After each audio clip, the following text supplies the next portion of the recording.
Now look at one thing, the paragraph and the pre. Now what do we have over here? If we type your p tag, the paragraph tag, and you end this tag, and see, this is a whole wide sentence over here. I don't know if you can see up till here, but okay, so this is pretty much your paragraph. But you notice the difference between this p and pre.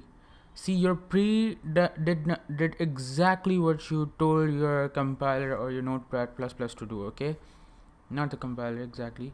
Okay, and your p automatically changes the line according to when it sees that the browser, it is getting out of space, so it automatically changes the line.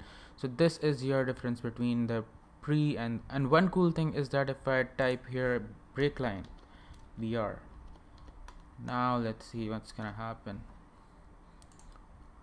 Oh, I forgot to save.